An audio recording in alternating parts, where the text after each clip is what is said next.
Hello, my name's Sue and this is my reflection during the lockdown period. As if the whole of lockdown wasn't surreal enough, just a few short weeks into the start of lockdown, my husband received devastating health news that turned our world upside down. It was like one surreal situation within another surreal situation. It was like a bad dream, but this was no dream. Sadly, 9 weeks after receiving a diagnosis, the Lord took out to be with him, which opened up yet another surreal situation for the whole family.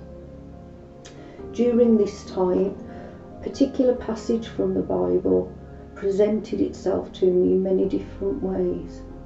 Psalm 46 tells us, God is our refuge and strength, an ever-present help in trouble. Therefore we will not fear, though the earth give way and the mountains fall into the sea. Now this portrays real devastation, and that's exactly how we were feeling at that time.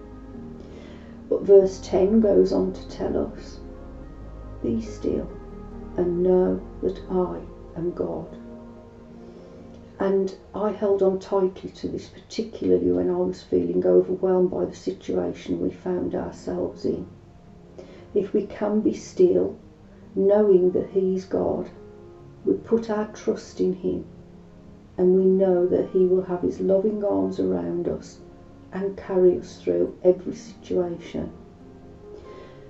The Lord walked with Al and me through our darkest journey and saw us safely through to the other side, although for Al and me, the other side is a different place each for now.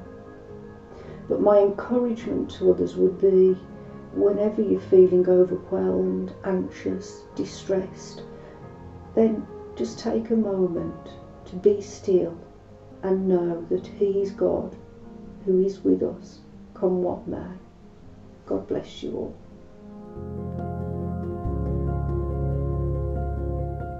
How has lockdown been for me? 5 words come to mind. First word is busy. Walking with ministers and churches. Slow down in lockdown never materialised. Second word is learning. Adapting to new ways and patterns of working has meant a steep learning curve. Challenging would be the third word.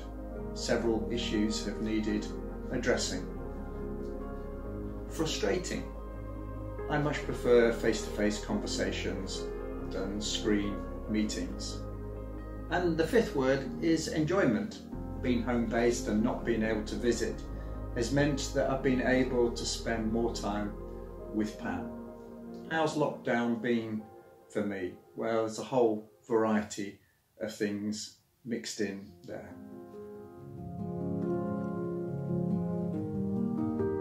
I'm in the office. It's very quiet. No one around at all. It's been a strange old 6 months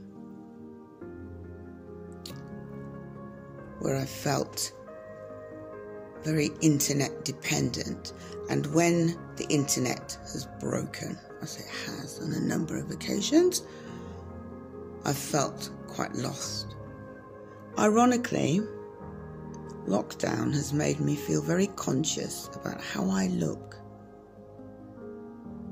because I've spent so much time looking at a little square of myself on the screen and thinking, is all that grey? Is all that? What's going on with my hair? Oh, I need a haircut. Oh no, that's not right. That's not... all that stuff.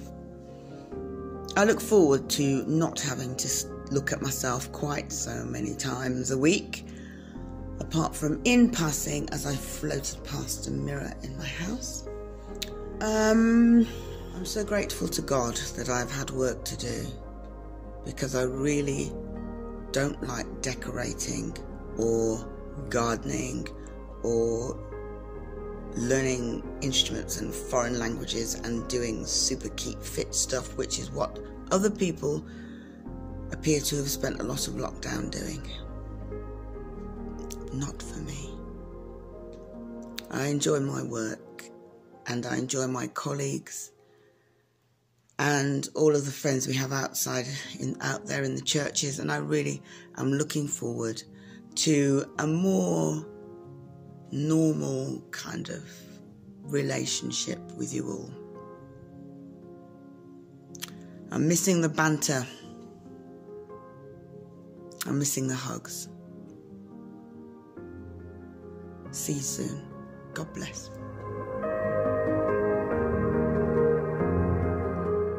My lockdown reflection. I think at times during lockdown we've forgotten how to listen to one another and how to really learn from one another.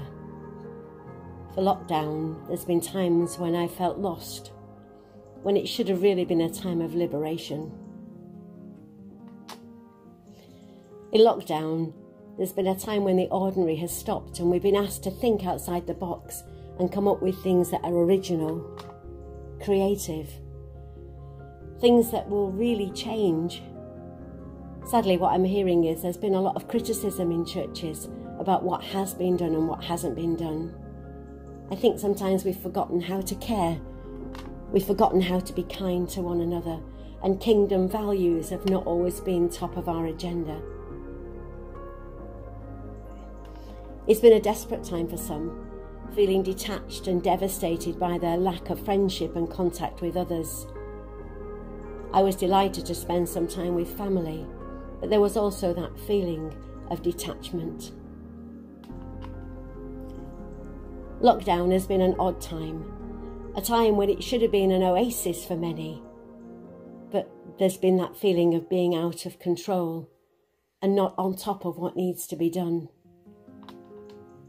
That's led to weariness and withdrawal, to work being difficult from the home space, of wanting things to get back to normal, but knowing that normal is going to be different, and wondering what's next. Lord, show us what's next and how we can best honour you. I just want to share my experience during this difficult and unusual time of pandemic. My family and I were badly affected. During the first month of the lockdown, I was always following the news about the coronavirus and looking to know how we are going to get out of this pandemic. Then I decided to stop watching the news because there were not good news at all. The number of deaths was escalating. This created worries and fears. Also, as a mother, I was concerned because my children's studies were disrupted. My daughter missed her SAT exam and my son missed his GCSE exam and the prom.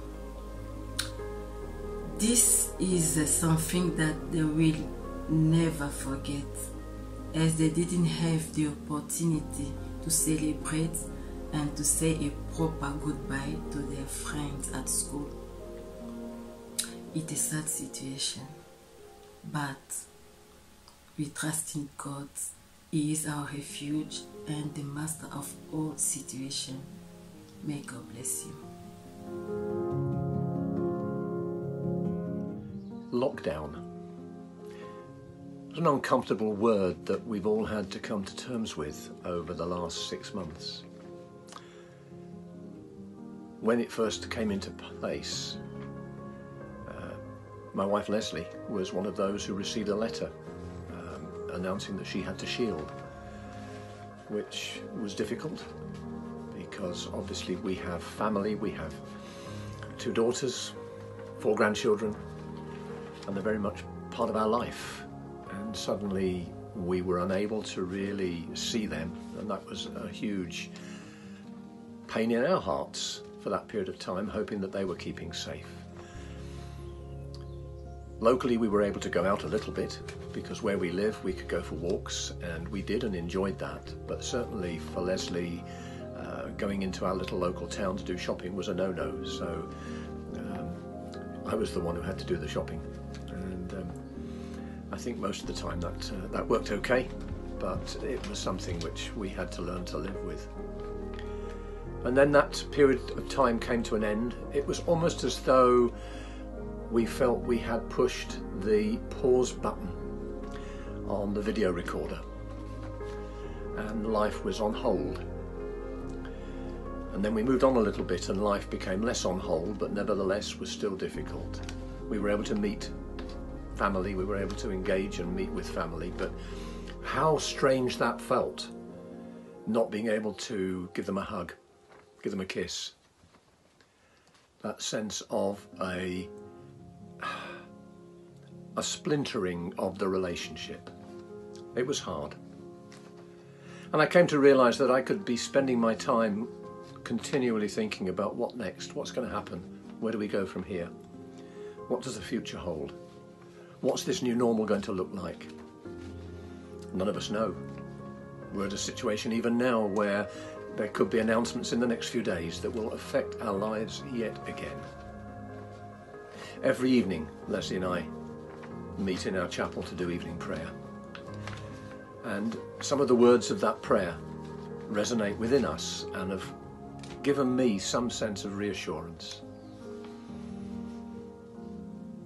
The words are, Lord, you've always marked the road for the coming day, and though for now it may be hidden, today I still believe. And I believe he has plans for me and for Leslie beyond what we're having to put up with at the moment. Indeed, all of us at this time. Bless you. I've been asked to say in a few words how I've coped with this 6-month period of lockdown. I want to tell you that I've got a great family. We laugh a lot and do a fair bit together. I've got great family and friends, including those who made me a face mask in the style of my favourite shirts. And also, I've ended my working day with Gareth Malone's Great British Home Chorus, and I've ended my evenings with the worship services put on by the Bovis Coulter family in their Song Rise and Song Set series. But every day I wake up, I'm grateful that God has given me another day. And so I reflect on a scripture that makes me think about that, from Leviticus 3, verse 22. The steadfast love of the Lord never ceases. His mercy never comes to an end. They are new every morning. Great is your faithfulness. I think about that verse and I think how God has blessed me. I have up days, I have down days, but the one thing I know is that God is always with me, no matter how I feel. Well, that's how I've coped, and I hope you can find some encouragement from those few words. God bless you.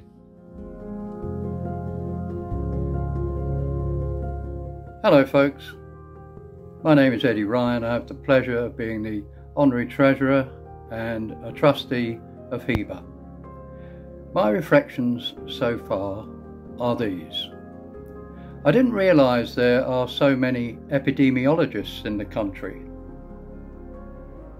I'm grateful that a list of HEBA churches is placed on Facebook every day so we can remember them in our prayers. It's been good to see the wonderful things that some of our churches are doing to serve their local communities. I've listened to some helpful and challenging reflections on how we do church now and how we might do church in the future. I've been encouraged to see that many churches have not only maintained their level of giving to Home Mission Fund, but actually increased it during this difficult time. And finally, I never thought that I'd ever hear my grandchildren say that they wanted to get back to school.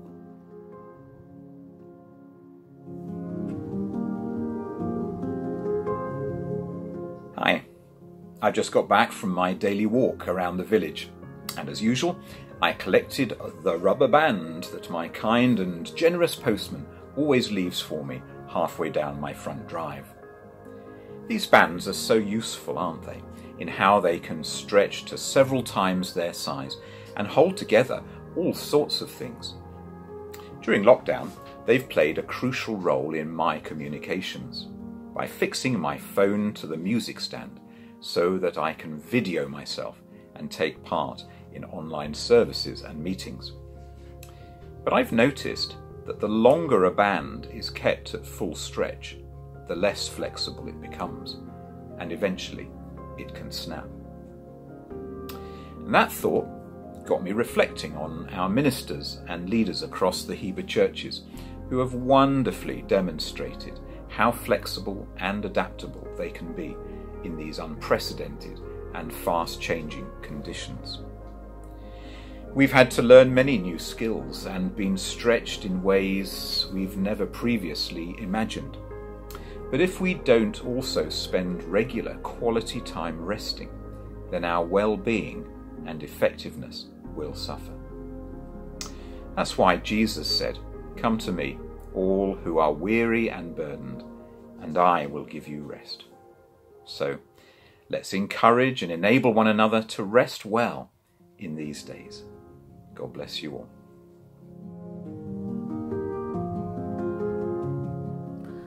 One of the most difficult things for me at the start of lockdown was my brother, who I have some responsibility for, who is a vulnerable adult and lives alone. He had just had a laryngectomy and chemotherapy and radiotherapy for stage 3 cancer.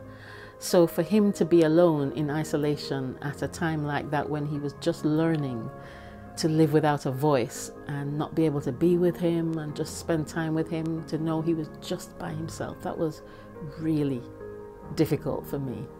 And then for Sue, our friend and colleague, the time that she went through without us being able to see her or be there for her, just hug her, that was difficult for all of us as a team.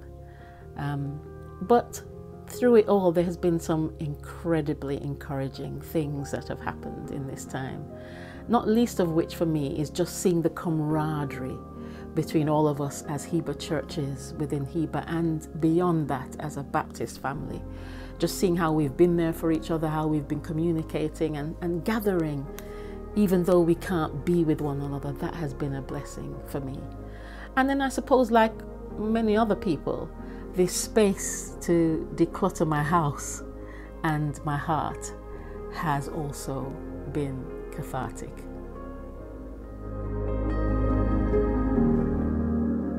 As I reflect on the lockdown and what it means to me, it feels like a sort of sense of loss. It feels like a strange, surreal time of being in limbo. I left a previous workplace, working in a school where it's part of a family, and I missed them. There was no closure to going because there was no party, there was no sending off. Couldn't start the new role because of the lockdown. I miss my family, I miss my friends, I miss socialising, I miss being in touch with people. I miss normal life, whatever normal life means, and I wonder whether there'll be any normal life again and what that normality will look like.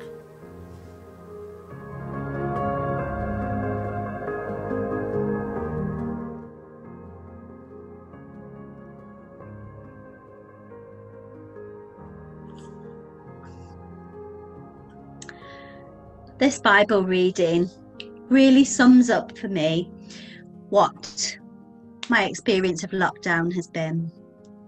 I remember looking back, it was quite a difficult time, very emotional and quite fearful, because I'm deaf, I live alone, and also I was shielding. So I had lots of emotions churning around. I had to learn to adapt.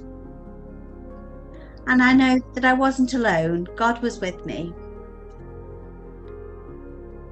I was able to communicate more with God through this time and have more time there. And I was working from home. And I'm really grateful to God for the technology that He provided It enabled me to keep in contact with my family and communicate with them through FaceTime. And my family were able to support me by doing food shopping and getting the things that I needed. So I was really well supported.